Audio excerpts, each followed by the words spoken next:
Hi everyone, this is Sumit Solanki and welcome back to our channel. दोस्तों, आज हम यहाँ पर एक स्ट्रेटेजी के बारे में बात करने वाले हैं। स्ट्रेटेजी का नाम है 1 लाख वाली ऑप्शन सेलिंग स्ट्रेटेजी। 1 लाख वाली ऑप्शन सेलिंग स्ट्रेटेजी इसलिए बोल रहा हूँ दोस्तों, क्योंकि यहाँ बहुत से ट्रेडिंग गुरु हैं जो इस स्ट्रेटेजी को अपने मेंटरिंग प्रोग्राम में लाखों में सेल करते हैं और अच्छा तगड़ा पैसा यहाँ पर बनाते हैं। मैं इसको यहाँ पर आज रिवील कर रहा हूँ फ्री ऑफ कॉस्ट। तो आपसे सिर्फ एक रिक्वेस्ट है, इस वीडियो को पूरा देखिएगा, स्किप करके नहीं देखिएगा। क्या होगा, कोई भी पार्ट आप मिस करेंगे तो स्ट्रेटजी को ठीक से एग्जीक्यूट नहीं कर पाएंगे, गलत एग्जीक्यूट करेंगे और यहाँ पर लॉस करेंगे और ब्लेम आएगा स्ट्रेटजी के ऊपर। दूसरी चीज ये समझ लीजिए, ये जो स्ट्रेटजी है ये एक न्यूट्रल मार्केट की स्ट्रेटेजी है। ठीक है, रेंज बाउंड मार्केट के लिए स्ट्रेटेजी है, ये कि हर किसी मार्केट में आपको अप्लाई नहीं करना है। सेकंड थिंग दोस्तों, अगर आप यहाँ देख रहे हैं मैं कोई स्कीम नहीं बता रहा हूँ, मैं आपको यहाँ पर एक स्ट्रेटेजी बता रहा हूँ, उसको प्रॉपर वे में समझिए। अगर आप स्किप करके कोई स्कीम समझने आ रहे हैं तो आप इस वीडियो से अभी बाहर हो जाइए, आपका टाइम यहाँ पर बच जाएगा। ठीक है, तो दोस्तों ज़्यादा समय खराब नहीं करते हुए सीधे सीधे चलते हैं चार्ट के ऊपर। तो मैं निफ्टी का रेफरेंस ले रहा हूँ, निफ्टी का चार्ट हम यहाँ पर ओपन कर रहे हैं, उसी को हम लोग, क्योंकि वॉलेटिलिटी इतनी ज़्यादा नहीं है निफ्टी के अंदर जितना कि बैंक निफ्टी में होता है, तो हम लोग रेफरेंस लेंगे निफ्टी का। हमें क्या करना है, हमें 1 घंटे का चार्ट यहाँ पर निफ्टी का लगाना है। ठीक है, 1 घंटे का लगा लिया चार्ट, उसके बाद हम एक इंडिकेटर ऐड करेंगे, एटीआर। एटीआर एक इंडिकेटर है जिसको हम यहाँ पर ऐड कर रहे हैं। ठीक, ये मैंने एटीआर लगा लिया दोस्तों। देखो दोस्तों, चार्टिंग प्लेटफॉर्म जो है वो आजकल सारे ही ब्रोकर दे रहे हैं ना, और ऑलमोस्ट जो इंडिकेटर हम लोग यूज करने वाले हैं वो सभी प्लेटफॉर्म पे आपको मिल जाता है। करेक्ट, तो मैं ट्रेडिंग यूज करता हूँ, अगर आप भी ट्रेडिंग यूज करते हैं तो बहुत अच्छी बात है, नहीं तो सब पे काम करने वाला है। हमने एटीआर यूज कर लिया। अब हम क्या करेंगे, जैसे आज यहाँ जो लास्ट सेशन था वो था 6 तारीख का। ठीक है, और मैं वीडियो बना रहा हूँ 8 तारीख को, तो हम 5 तारीख का, जैसे आज का सेशन हम मान के चलते हैं 6 तारीख हमारे सामने चल रही है, हम 6 तारीख के लिए एनालिसिस कर रहे हैं, तो पिछले दिन का हम लोग हाईएस्ट एटीआर देखेंगे। तो पिछले दिन का हाईएस्ट एटीआर कितना है, पिछले दिन का हाईएस्ट एटीआर यहाँ पर हमको आ रहा है 61 या 62 हम मान के चलते हैं। तो नोट पेड खोलते हैं और एटीआर को हम लोग नोट डाउन कर लेते हैं 62। ये हमारे लिए रेफरेंस का काम करेगा, तो हमको इसको नोट डाउन करके रखना पड़ेगा। हमने लिख लिया कि पिछले दिन का हाईएस्ट एटीआर कितना था, 62 था। अब हमें सिंपली इस चार्ट को 15 मिनट में स्विच कर लेना है। चार्ट हमारा स्विच हो गया 15 मिनट में। अब हमें एक और इंडिकेटर यहाँ पर ऐड करना है जिसका नाम है एडीएक्स। तो एडीएक्स हम यहाँ पर ऐड कर लेते हैं, ये मैंने लगा लिया एडीएक्स। ठीक है, थोड़ा सा इसमें चेंज होगा, एटीआर बाई डिफॉल्ट जो सेटिंग है वो लगाना है। एडीएक्स में आप लोग चाहें तो ये वाला ऑप्शन हटा सकते हैं, हमें सिर्फ एडीएक्स की वैल्यू देखनी है, D1 D+ की हमें कोई मतलब नहीं है। तो हमने यहाँ पर एडीएक्स लगा लिया सामने। अब जो है ना, 15 मिनट में चार्ट लाने के बाद हम लोग ये देखेंगे कि जो एडीएक्स की वैल्यू है, जैसे सेशन ये यहाँ चल रहा था, करेक्ट, ये वाला सेशन चल रहा था यहाँ पर, मॉर्निंग के टाइम की बात कर रहा हूँ मैं, और एडीएक्स की वैल्यू यहाँ थी 60। ठीक है, तो ये हो गया बहुत हाईएस्ट एडीएक्स। तो एक और चीज आप नोट डाउन कर लीजिए, अगर एडीएक्स की वैल्यू 40 से ऊपर है, ये वाला जो इंडिकेटर है एडीएक्स, इसकी वैल्यू अगर 40 से ऊपर है तो ये बहुत हाई रिस्की हो जाता है। एडीएक्स जो इंडिकेटर है वो वॉलेटिलिटी को बताता है, तो हमें यहाँ पर ये देखना है कि 40 के ऊपर ये इंडिकेटर हमको मेंशन कर रहा है, तो हम लोग इस स्ट्रेटेजी को नहीं लगाने वाले हैं। हम लोग कब लगाएंगे, या तो 40 हो या फिर 40 से नीचे हो। 40 भी हाईएस्ट रिस्क वाले हैं, जो ज़्यादा रिस्क लेना चाहते हैं वो 40 को यूज़ करें, नहीं तो 25-30 बेस्ट ऑप्शन है। तो यहाँ 60 था, तो हम लोग यहाँ पर इस स्ट्रेटेजी को यूज़ नहीं करने वाले हैं। ये कूल डाउन हो गया, यहाँ पर इसकी जिस वैल्यू आ गई थी दोपहर में, तो दोपहर में इसकी वैल्यू आ गई थी समवेयर अराउंड, यस, ये 30 के आसपास आ गया, तो ये कूल डाउन हो गया था। यहाँ पर हम इस स्ट्रेटजी को यूज कर सकते थे। अभी हमें यूज कैसे करना है, 2-3 चीजें आप नोट डाउन कर लीजिए। पहली तो हमने बात कर ली। दूसरा, ये स्ट्रेटेजी हमें एटीआर जो हमारा है, एटीआर को हमें इंटू 3 करना है। जो एटीआर हमने निकाला था यहाँ पर दोस्तों 62, हमें सिंपली 62 इंटू 3 करना है। तो इसका वैल्यू आ गया 62, ये आ गया 186। ठीक है, 62 इंटू 3 186 का वैल्यू आ गया। अब 186 और निफ्टी का वैल्यू भी कितना चल रहा है, 17,650। ठीक है, तो हमें इस 186 को सीधे सीधे 17,650 में ऐड कर देना है। तो कितना आया, मैं कैलसी निकाल लेता हूँ, 17,650 प्लस 186 करते हैं तो यहाँ पर वैल्यू आती है 17,836। 17,836 भी वैल्यू आती है। अब हम इसको कर देते हैं राउंड फिगर, 17,800 हम इसको राउंड फिगर में कर देते हैं। हमें कोई भी 50 का फिगर नहीं चाहिए, मतलब 17,850, 17,750 ऐसे फिगर में बात नहीं करेंगे। जो भी राउंड फिगर है 17,800, 17,700, 17,600 इस तरह के फिगर को हम लोग यहाँ पर नोट डाउन कर लेते हैं। तो 17,800 हमारे पास एक आ गया। इसके बाद ये हो गई कॉल साइड की वैल्यू। अब हम इसके लिए पुट साइड की वैल्यू निकालना चाहते हैं, तो सेम चीज हम यहाँ पर करेंगे पुट साइड के लिए। तो पुट साइड में हमें क्या करना है, 62 इंटू 3 हमें पता है, इसका वैल्यू आ रहा है 186। अब इसमें हमें माइनस करना है 17,650 में से 186 को, तो कितना आएगा, 17,650 में से हम लोग माइनस कर देते हैं 17,650 माइनस 186, तो ये वैल्यू आया 17,464। ठीक है, 17,464। हम इसको राउंड फिगर कर देते हैं 17,500, करेक्ट। अब हमारे पास एक पेयर हो गया। ठीक है, ये हमारे पास एक पेयर हो गया। ये हो गया कॉल साइड का, ये हो गया पुट साइड का।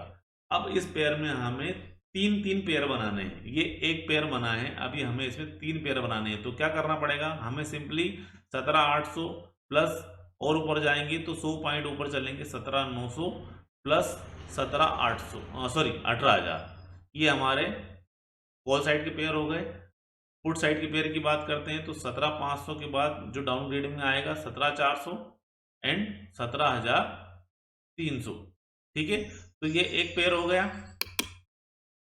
ये दूसरा पेयर हो गया और ये तीसरा पेयर हो गया। ठीक है, तीन पेयर हमारे पास आ गए। तो हम लोग इसको यहाँ पर चार्ट के ऊपर एक बार ड्रॉ कर लेते हैं। क्या क्या वैल्यू आ गई है, एक सेकंड दोस्तों, ये ड्रॉ मेरे हाथ से मिट गया है, एक बार इसको यहाँ नोट डाउन कर लेते हैं। 17,800 देन 17,900 देन 18,000, ये हो गया हमारा कॉल साइड का पेयर। पुट साइड के पेयर में 17,400, 17,500 एक पेयर हो गया था, 17,400 दूसरा पेयर हो गया एंड 17,300 तीसरा पेयर हो गया। तो ये तीनों ही पेयर को हमको यहाँ पर ऐड करना है। तो हम लोग मार्किंग कर लेते हैं। पहला पेयर हमारा आ रहा है 17,800 का, तो इस लाइन को हम लोग ड्रॉ करेंगे। 17,800 हमारे पास कहाँ आ रहा है, जस्ट गिव मी सेकंड दोस्तों। 17,800 हमें कहाँ देखने को मिल रहा है, यस 17,800 हम लोगों ने यहाँ पर मार्क कर लिया। 17,800 को मार्क कर लेते हैं। अगला पेयर था 17,900, 17,900 को मार्क कर लेते हैं। उसके बाद 18,000, ये कॉल साइड के पेयर हो गए। बात करें पुट साइड की, तो पुट साइड के हमारे पेयर क्या आ रहे थे, 17,500, 17,400, 17,300। तो 17,500 से हम लोग इसको मार्किंग करना शुरू करते हैं। या 17,500, 17,400 एंड 17,300, ये हमारे तीनों साइड के पेयर हो गए। ठीक है, अभी हमें क्या करना है, ये तीनों पेयर बनने के बाद मार्केट अगर इस रेंज में घूमता रहेगा तो हमें यहाँ पर पूरा दिन इन सभी कॉल्स के ऊपर और इन सभी पुट के ऊपर प्रीमियम इरोशन का पूरा चांस मिलेगा। अब एक चीज आप समझ लीजिए, जो मैंने आपको इंटू 3 करवाया है, जो हम लोगों ने यहाँ एटीआर की वैल्यू इंटू 3 की थी, इस वैल्यू की बात कर रहा हूं मैं, ये वाली हमें कब, 3 दिन, मतलब 3 दिन, Monday Tuesday and Friday, Monday Tuesday and sorry Tuesday and Friday. ठीक है, ये 3 दिन हमें इसकी वैल्यू रखना है 3x। ठीक है, मतलब हमें मल्टीप्लाई करना पड़ेगा 3 के साथ। एंड वेडनेसडे एंड थर्सडे, ये 2 दिन हम इसकी वैल्यू रख सकते हैं 2x, मतलब हमें 2 से इंटू करना पड़ेगा। जो हमने 62 इंटू 3 किया ना, वो हम वहां पर 62 इंटू 2 करेंगे, क्योंकि उस दिन वोलेटिलिटी थोड़ी सी कम होती है, तो वहां पर हम लोग इसको कम के साथ ऐड करेंगे, तो हमारा जो पेयर है वो थोड़ा सा नीचे आके बनेगा। ये हमारे 3 पेयर बन गए दोस्तों। अब हमें क्या करना है, जब भी मार्केट इसके रेंज के अंदर घूम रहा है तो प्लस माइनस आपका अकाउंट होता रहेगा, आपको उसके लिए वरीड होने की जरूरत नहीं है, कभी प्लस में आएगा कभी माइनस में आएगा। पर हमें पोजीशन कब खत्म करना है, या तो हमारी एक्सपायरी तक हमको वेट करना है, नहीं मतलब एक्सपायरी तक अगर यही मार्केट रेंज बाउंड चलता रहा, इसी तरह से मार्केट चलता रहा एक्सपायरी तक, तो वेरी गुड है, हमें सारे पेयर के ऊपर पैसा यहाँ पर इरोड करने को मिलेगा। इन केस मार्केट में वोलेटिलिटी आती है और मार्केट किसी भी एक पेयर को टच कर लेता है, यहाँ पर आकर इस पेयर को इसने टच कर लिया। हमारे पास 3 पेयर बन गए। कौन कौन से बन गए, एक तो हमारे पास जो पेयर बना है ये एक पेयर है, उसके बाद यहाँ पर चलेंगे तो दूसरा पेयर नीचे आ जाएगा, है ना। जैसे तीसरा पेयर है तो 3 पेयर बन गए हैं, तो पहला पेयर हमारा जो है, मान लो मार्केट ने इसको यहाँ पर टच कर दिया, तो हम क्या करेंगे, इसके टच करते साथ ही ये वाला पेयर और ये वाला पेयर दोनों ही पोजीशन को हम लोग यहाँ पर स्क्वायर ऑफ कर देंगे, ठीक है। देन जब मार्केट यहाँ आ जाएगा, इसकी वैल्यू 17,800 आ जाएगी, तो हमें फिर इसको रीबैलेंसिंग करना पड़ेगा। रीबैलेंसिंग दोस्तों इसको हमें सिर्फ एक ही बार करना है, बार बार रीबैलेंसिंग हमें नहीं करना है। पूरे ही टाइम में इस पूरी स्ट्रेटेजी में सिर्फ रीबैलेंसिंग एक ही बार होगी। वो भी कब होगी, जब यहाँ पर एडीएस की वैल्यू हमें 30 और 25 के आसपास मिलेगी। अगर मार्केट सपोज इस वाली रेंज पे चल रहा है और एडीएस की वैल्यू यहाँ पर 40 के आसपास चल रही है, तो हम इस स्ट्रेटेजी से बाहर हो जाएंगे, हमें स्ट्रेटेजी को फॉलो नहीं करना है। अगर एडीएस की वैल्यू 30 के अंदर है तो हम यहाँ पर रीबैलेंसिंग इसको करेंगे। रीबैलेंसिंग में कैसे करना है, 17,800 हमारा निफ्टी आ गया है, तो 17,800 प्लस हमने जो एटीआर की वैल्यू निकाली थी, कितनी निकाली थी, एटीआर की वैल्यू देख लेते हैं, 186। तो यहाँ पर 17,800 प्लस 186 को ऐड करेंगे तो अगेन हमारे पास यहाँ पर एक नया पेयर बन जाएगा 17,900, सॉरी एक बार ऐड करते हैं, 17,800 प्लस 186, अब हमारे पास आ गया 17,986, मतलब 18,000। हम इसको राउंड फिगर लेके चलते हैं तो 18,000 पे हमारा एक और पेयर बन जाएगा। यहाँ पर हम एक पेयर को ऐड करेंगे 18,000 पे, एक पेयर हम 18,000 पे फिर से ऐड करेंगे, और दूसरा पेयर जो हम माइनस करके देखते हैं, हमने क्या देखा था, 17,800 मार्केट का वैल्यू चल रहा है, माइनस 186 करेंगे तो वैल्यू आएगा 17,600। तो 17,800 एंड 17,600 ये हमारे पास एक और नया पेयर खुल जाएगा, तो इसको भी हम यहाँ पर मार्क कर देंगे। कैसे, 18,000 पे एक हम लोग मार्क करेंगे, दूसरा 17,600 पे हम एक और नया पेयर यहाँ पर ओपन करने वाले हैं, ठीक है। तो एक हमारा नया पेयर यहाँ पर फिर से बन जाएगा, कब, जबकि मार्केट ट्रेड कर रहा है यहाँ पर। जब मार्केट ऊपर आ गया था तो ट्रेड कहाँ करने लगेगा, यहाँ कहीं ट्रेड करने लगेगा, तो हमारा एक नया पेयर बन गया यहाँ पर और एक यहाँ पर, ठीक है। तो इस तरह से हमें रीबैलेंसिंग इसको करना होता है। रीबैलेंसिंग सिर्फ एक ही बार करना है, बार बार नहीं करना है, नहीं तो फिर आप लोग यहाँ पर ट्रैप हो सकते हैं। और रेंज बाउंड मार्केट के लिए दोस्तों ज़्यादा वॉलेटिलिटी आपको दिखती है, उस टाइम इस स्ट्रेटेजी को यूज़ नहीं करना है, करेक्ट। तो ये था दोस्तों स्ट्रेटेजी। उम्मीद है आप लोगों को वीडियो पसंद आया होगा, अगर नहीं तो पॉज करके देखिए, नोट डाउन करते रहिए और सीधे जाकर इस स्ट्रेटेजी में कूद मत जाइए। एक बार उसको आप अपने लेवल पे बैक टेस्ट करके देखिए, आपको लगता है फ्रूटफुल है तो ही जाके एग्जीक्यूट कीजिएगा, क्योंकि थोड़ा सा मार्जिन इसमें आपको ज़्यादा लगने वाला है। हर जगह हम सेलिंग कर रहे हैं तो मार्जिन हमें थोड़ा सा इसमें ज़्यादा लग सकता है।